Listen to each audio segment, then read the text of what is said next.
mondo thrive. Erokamano ahinya. Kevin. Yes. Ojende matindo gibo yudo ka giloso giwacho ni waonge thuolo, waonge higni madwarore mondo mi wachak tich. Idwa ni Jeff odhi tich moa or kuom ranyisi ka sani nitiere moro moland karka koro ka ibedo ka koni ni dwaro higni 3 mar experience mondo mi bedi in gi ng'eyo ni idwaro timo tich machalo kamano to higni gi pok iyudo madwarore. Nego beni itime machal nade mondo mi bridge ne gap ni e kinde ma oganda mathoth manyo tije to thoth gi jogi matindo. Adwani wabed honest. Wabeda jomohero adieri mondo wanyis jogi the reality on the ground. Ibro yudo ka employers mang'eny, number 1, gionge resources kata time mar capacity building. Tiende ni expect ni mondo samise dhi kacha. Understand? In ng'at moro manyalo tiyo. Nikech en gi project monego be no o deliver. To ne Gen Z, iyudo ka sama, let's say ni akoso tich, ama akoso chulo bills ma an go. Ingeni mano is a personal problem. Ok en problem mar community. You understand? Koro, when it comes to experience, an gi manyalo wacho. Ni ka in nyathi ma pod ni e school. Ka pod in e school. You understand? Seche moko yudo ka in e mbalariany ama in e college to in gi time ma free ma onge gimitimo. Time ni itimo kod yango. Nekech time ni ma in go ma free ni ma e time ma employer dhi kwayi. Nekech employers be yudo ka kata ka giwacho ni 3 years work experience ok gindika ni work experience, giwacho ni related work experience. Why is it related? It is related because ni sama ni somo, let's say ni timo accounting a university.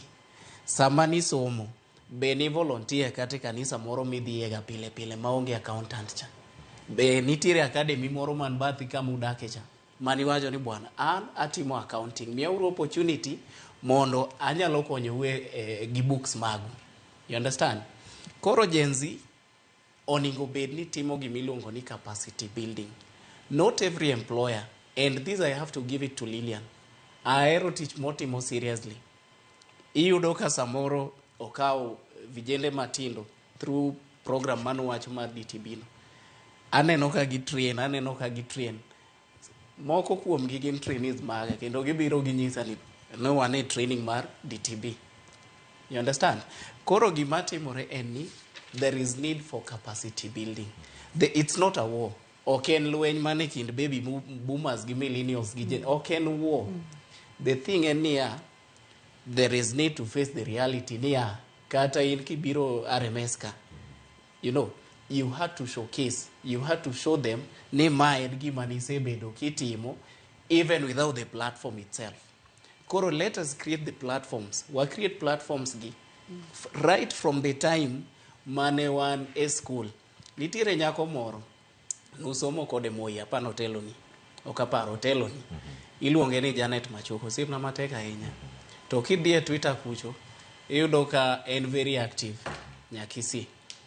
To nyako ni aparo right from the year 2017, 2016.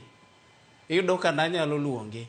Anyise ni Janet, adwani mondo biwuo gi joge na trainees gagi on social media, digital marketing. Ineno. To yetiyo gi fair ne mowuog Moi to biro.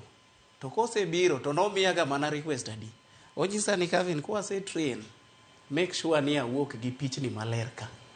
To pichni gi kose wuogo ka oriego Twitter kata X masani. Kose dok. Yes, kose dok. To kose keto gi kacha. Ingeni kata in kiluwe Twitter kono tiwacho ni nyako ni timo tich maber. Analuo Lillian LinkedIn. Kata kama bede angeni Lillian timo tich maber kata bed ni naonge nikech aneno.